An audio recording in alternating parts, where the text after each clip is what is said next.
Hola a todos nuestros queridos fieles que nos ven. Hoy tenemos una grande alegría, les tenemos una sorpresa, la visita de Monseñor Tissier de Maleré. Él vino a visitarnos acá en México, va a estar en varias ciudades, en varias capillas, para hacer la ceremonia e impartir el sacramento de la confirmación. Hemos aprovechado a hacerle una invitación, una entrevista, y él gentilmente ha aceptado. Queremos hacerle preguntas sobre su nuevo libro, el nuevo libro que se está acabando de traducir para poder tenerlo a disponibilidad de todos. Buenas tardes, Monseñor. Es un gusto tenerlo acá en el canal nuestro de la Fraternidad Distrito México. Monseñor, yo le quería hacer unas preguntas, sobre todo sobre la vida de Monseñor Lefebvre. Usted cuenta en su libro que Monseñor escribió una carta a San Pío X cuando él era niño. ¿Usted nos podría un poquito ampliar esa anécdota? Era después de su primera comunión y quería agradecer al Papa San Pío X, que había permitido a los niños comulgar con 7 años de edad. Y así decidí agradecer a San Pío X y su hermano mayor compuso la carta y Marcel la escribí y la firmó. Y la carta se fue a Roma. El Papa o su secretario le leyeron y decidieron contestar al joven Marcel con una carta firmada por el sumo pontífice. Y la carta vino a la familia Lefebvre en Francia, y los padres fueron estupefactos. El Papa está escribiendo a Marcel. Era un presagio del futuro para mí. Sí. Monseñor, usted también menciona la intención que tenía Monseñor Marcel Lefebvre de ser benedictino. Al final él terminó siendo diocesano, digamos. Entonces, pues comentarnos qué piensa usted, cómo veía usted si hubiese sido Monseñor Lefebvre benedictino. Sí, tenía 17 años de edad. 17 años de edad. Y estaba sobre su futuro. Y su hermana menor, cristiana, le dijo a Marcel: ¿por qué no vaya usted a hacer un retiro de 3 días en los padres benedictinos de Visc? Y Marcelo podía hacer considerado a su hermana menor: no te mezcla de mis cosas. No, Marcel siguió el consejo de su hermana menor. Fue a Visc y al término de su retiro espiritual concluyó que no tenía la vocación de benedictino. En la etapa de Monseñor en el seminario francés en Roma, y la influencia que tuvo el padre Le Floch, ¿fue mucha, fue poca? ¿Cómo marcó el alma sacerdotal de Monseñor Lefebvre el conocer a este padre, el padre Le Floch? Padre Le Floch era un padre de la Congregación del Espíritu Santo que dirigía el seminario francés. Y era un padre francés que enseñaba siempre la política cristiana, como Papa Pío XI, es decir, la unión del Estado con la Iglesia. Y así el servicio del Estado para ayudar a la Iglesia Católica a conquistar a las almas. El pensamiento de los sumos pontífices. La preocupación del padre Le Floch. Y Marcel tomó este pensamiento con el suyo. Hay también una como anécdota en la que usted menciona que Monseñor habla de una especie de conversión. Él, como un poquito de la parte, digamos así, liberal, él ve esa separación que había entre iglesia y Estado, la ve clara en el seminario. O sea, cómo él se fue dando cuenta de que incluso en su familia él tenía un poquito ese como germen liberal. Él mismo habló de una conversión. Y nosotros, seminaristas, oyendo él diciendo eso, era un poco con sorpresa. Pero estaba la verdad. Había hecho su conversión intelectual. Es decir, que en la casa no se habla mucho de liberalismo, porque todos los patrones del norte de Francia tenían la organización liberal de la economía. Pero en Roma entendí, Marcel Lefebvre, el error de no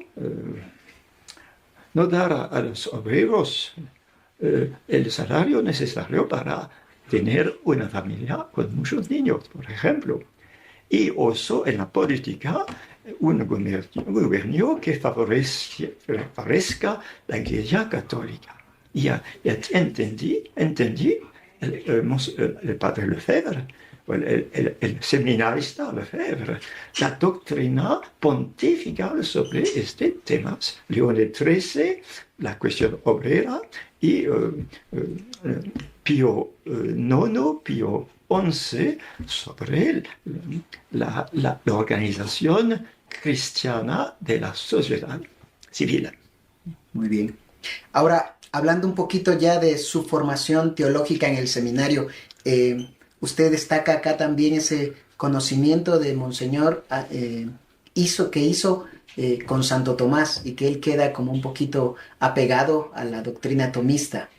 Entonces, sí, la doctrina Monseñor Lefebvre no era teólogo, no era tomista, sino apreciaba mucho la filosofía del ser, y no el idealismo que crea otra cosa que la realidad. Y así la naturaleza de todos los seres que no se cambia. Todos los seres están organizados con su propia naturaleza. El hombre es sobre todo, que tiene una vocación de ir a Dios, de conseguir el conocimiento de Dios y a ganar su benaventura eterna. Así, Monseñor Lefebvre le gusta mucho la filosofía y la teología de Santo Tomás, que es reposada sobre la naturaleza real de las cosas. También, y es muy interesante para nosotros, pues, como sacerdotes, que usted nos cuente sobre Monseñor como maestro de ceremonias en el seminario. Entonces, sí, fue elegido por el director del seminario como gran seminariero, y así tenía que organizar ceremonias pontificales en Roma, en las basílicas romanas. Era un papel muy importante. Y le gustó mucho hacer Marcel, planificando las seminarias por escrito, con el papel de cada uno, a fin que la ceremonia siga exactamente las rúbricas. No porque rúbricas son un código, sino porque las rúbricas ayudan a la piedad, a la virtud de religión, a la adoración de Dios, al culto divino. Y así Monseñor Lefebvre adquirió este espíritu de la liturgia como esencialmente el culto de Dios, el deber religioso del hombre hacia su creador y redentor.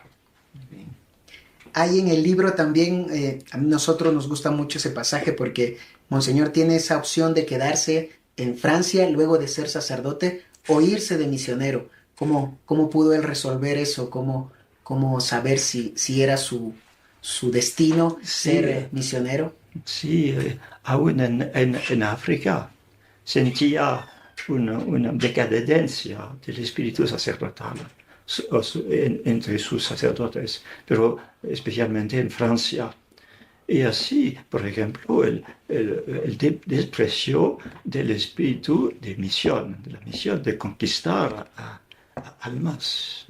Y la penetración de estas ideas falsas que toda religión ayuda a servir a Dios, que cada religión está un vía hacia Dios. Esos errores les combatió Monseñor Lefebvre desde África. Sí. También menciona usted que a Monseñor le toca ser profesor de seminario y ahí explicando un poco, me parece un poco de Sagrada Escritura del Nuevo Testamento, él encuentra este lema, Dios es caridad, él empieza a pensar que va a ser después su lema episcopal. Entonces, ¿cómo fue que él encuentra ese apego a la caridad? ¿Cómo él se da cuenta de esa necesidad de la caridad sacerdotal? Caridad sacerdotal hacia las almas. Hacia las almas. Naturalmente. Como le dije, espíritu misionero, es decir, el deseo que todas almas llegan a conocer y a amar a Dios sobre todo. La conversión de los paganos, la conversión de los protestantes, de los musulmanes, fue su preocupación desde África, en Dakar, en un país, el Senegal, que era casi totalmente musulmana. Y tenía, Monseñor Lefebvre, ayudar a la conversión. Esta gente, por ejemplo, está bien siendo escuelas católicas donde iban a venir algunos musulmanes o no católicos y que así quedaría un medio de conversión a la Iglesia Católica. ¿Hay ahí también un adjetivo que usted utiliza o que cita sobre Monseñor, su personalidad? Dice que él era firme y un poco testarudo en sus decisiones. Nos pareciera a nosotros que pues siempre le vimos ese aspecto a él caritativo y nos sorprende ese adjetivo de testarudo. ¿Cómo se puede explicar? Sí, es un rasgo de su carácter. Es verdad, no lo llegaba, pero es muy útil en un tiempo de modernismo para mantenerse en la fe verdadera y no deslizar hacia las opiniones movidas. Mantenerse firme en la profesión de la fe de siempre. Le ayudó mucho su carácter un poco testardo. Sí. Okay, sí, muy bien. También respecto, cuando él recibe esa carta que se le anuncia que tiene que salir de África y volver a su país, él cómo lo toma, cómo acepta la voluntad de Dios.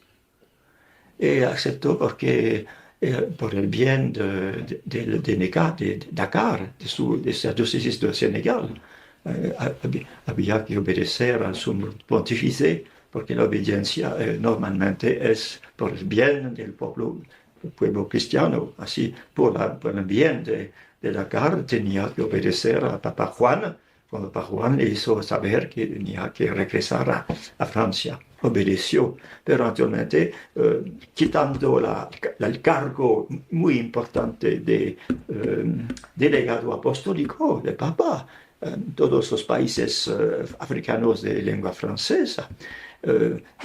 Naturalmente, abandonar este cargo para él es un gran sacrificio, pero le ofreció de todo corazón. Sí. Hay otro tema ahí muy importante y tan moderno, digamos así, la participación del sacerdote en la política. Usted dice política partidista, que no debe un sacerdote involucrarse en la política partidista, pero sí predicar a Cristo Rey. ¿Cómo lo pudo hacer, Monseñor? ¿Cómo pudo separar esas dos partes que hoy en día cuesta? Era la realidad de Francia después de fin de la guerra, cuando los comunistas mandaban en Francia y había que organizar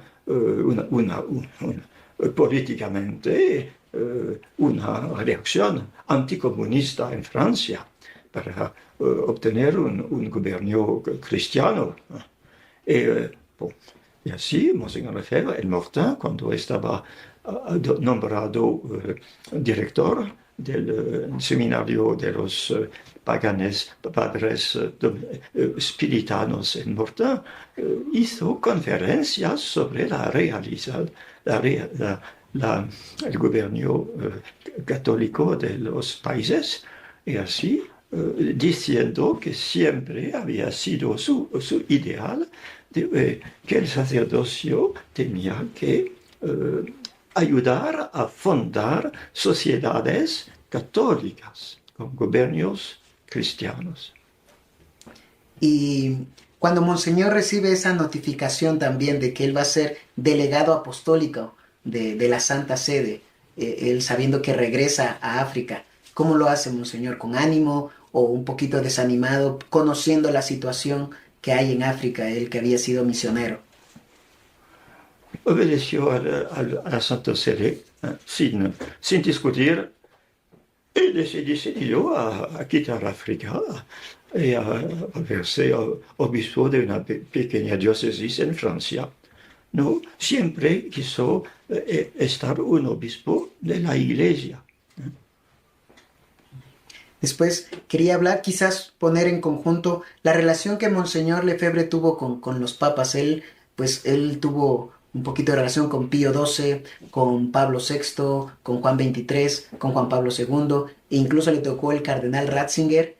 Cómo Monseñor se desenvolvía cuando tenía que, pues, relacionarse con los santos padres. Monseñor Lefebvre entendí la realidad, las diferencias entre sus papas.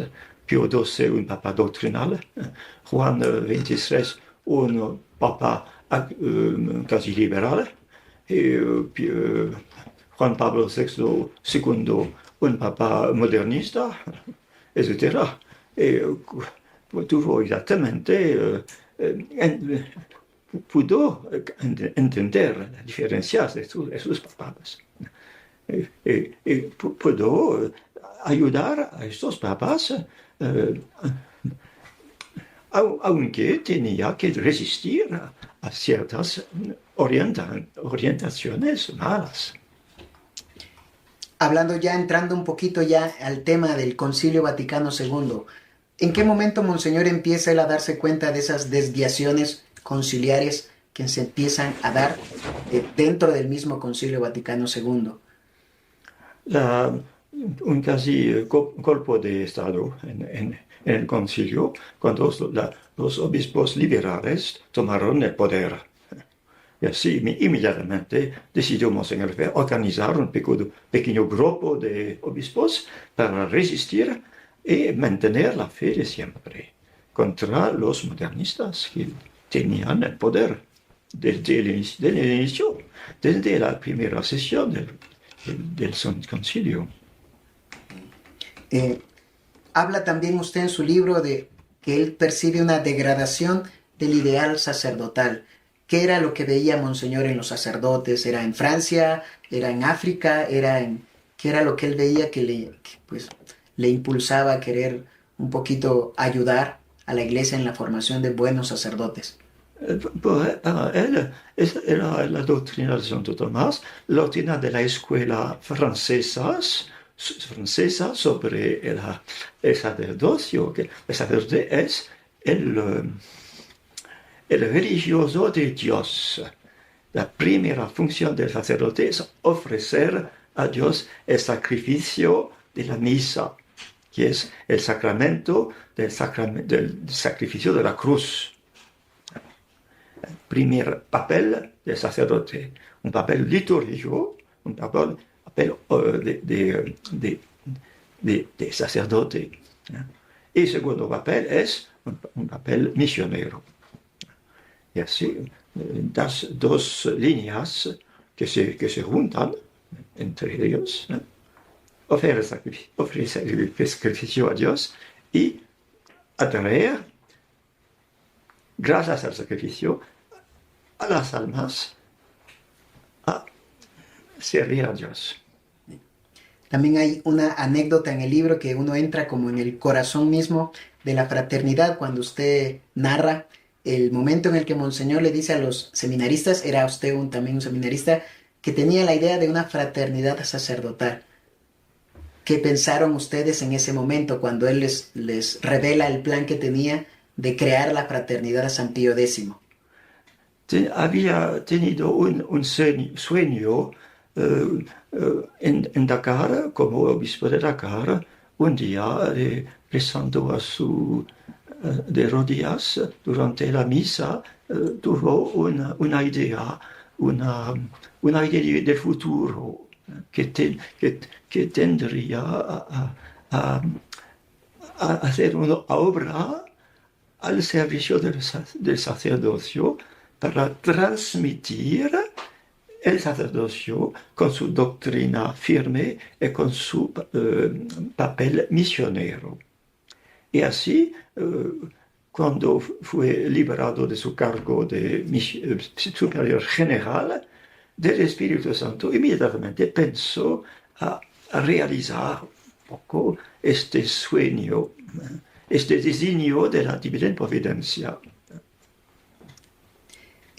Hay otro punto, a mí me gustó mucho esa parte en la que pues usted menciona que Monseñor tuvo mucho que ver en ese breve examen crítico del nuevo ordinario de la misa. Sabemos nosotros, está firmado por el cardenal Ottaviani y Bacci, y saber que es Monseñor Lefebvre que también está detrás de ese escrito. ¿Cómo fue que Monseñor movió a estos cardenales a escribir este documento? Monseigneur Lefebvre organizó el grupo de teólogos y dos señoras de Roma, que se reunieron en la primavera del año 1979 para hacer un estudio teológico crítico de la misa nueva de Pablo VI. Monseñor Lefebvre no fue presente durante las sesiones de este grupo, pero organizó este grupo. El fruto fue este breve examen del Novus Ordo de la misa. Y en Econ nos dijo simple, el cardenal Ottaviani ha firmado una carta a Papa Pío VI diciendo que había que reformar la misa nueva y mantener la misa de siempre. Solo. Era su espíritu. Mantener la misa de siempre y la nueva misa corregirla. Hay otro documento muy importante, la declaración del 21 de noviembre de 1974. Un poquito menciona usted que Monseñor lo escribe luego de una visita apostólica que le hiciera en el seminario. ¿Qué pasaba cómo veían ustedes a Monseñor en ese momento que él escribe esa carta tan hermosa para nosotros que estamos en la fraternidad? La escribí esa carta, un movimiento de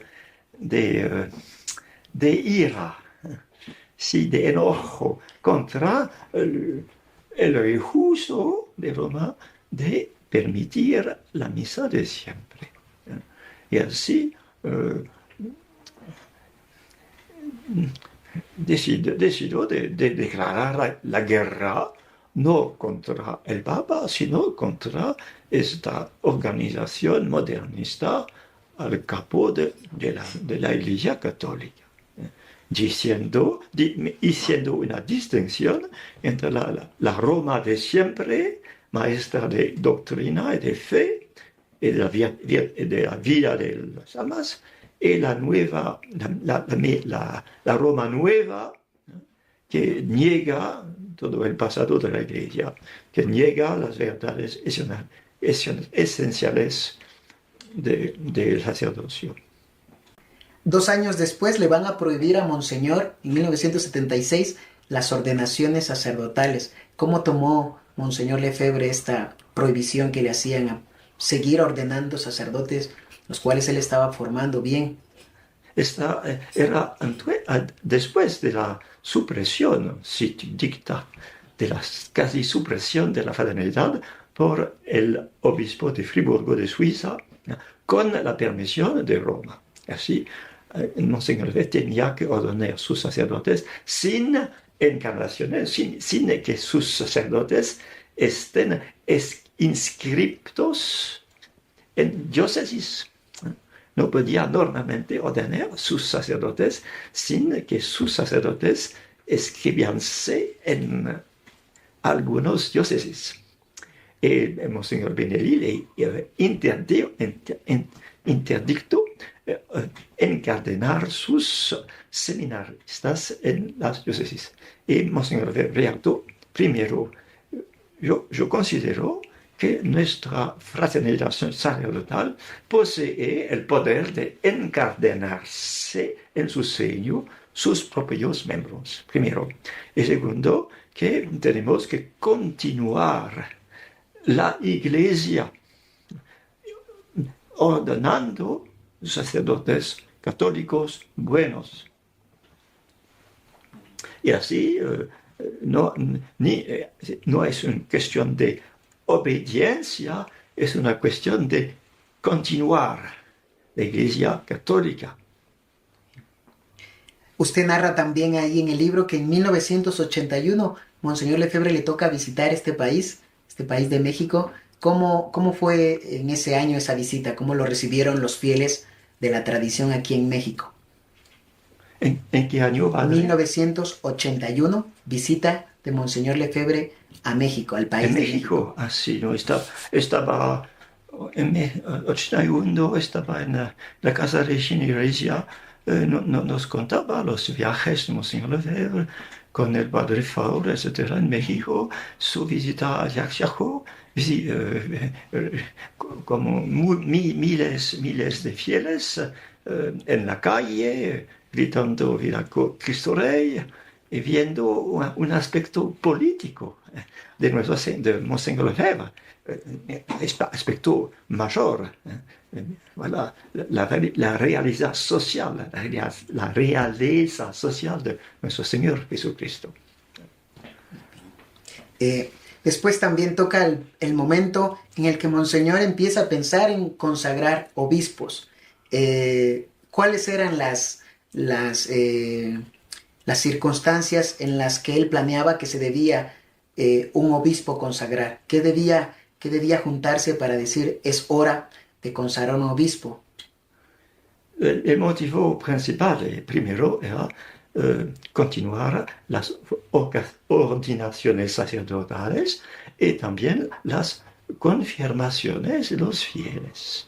Era necesario porque era preciso, porque Monseñor era de edad muy avanzada y no se sentía en buena salud. Y así tenía que transmitir también el episcopado. Obispos escogidos por él con la permisión de Roma. Y así trató Monseñor Lefebvre obtener la permisión del Papa Juan Pablo II. ¿Qué opina, Monseñor, usted sobre este adjetivo que a veces nos dan de lefebristas, aquellos que participamos a la Fraternidad San Pío X? ¿Es justo? ¿Es correcto? ¿Qué opinión tiene usted sobre ese adjetivo lefebrista? Es un término que significa una secta. No somos una secta, somos católicos. Somos en el corazón de la Iglesia. No, nunca abandonamos la Iglesia Católica. No es cuestión de hacer una jerarquía paralela. No. La cuestión es continuar, seguir a la Iglesia Católica. ¿Qué decirle a las personas que tienen miedo de acercarse a la fraternidad sacerdotal San Pío X por lo que escuchan de condenas o de excomuniones o de que no somos católicos? ¿Cómo animarlos a que nos conozcan, a que conozcan la fraternidad sacerdotal San Pío X?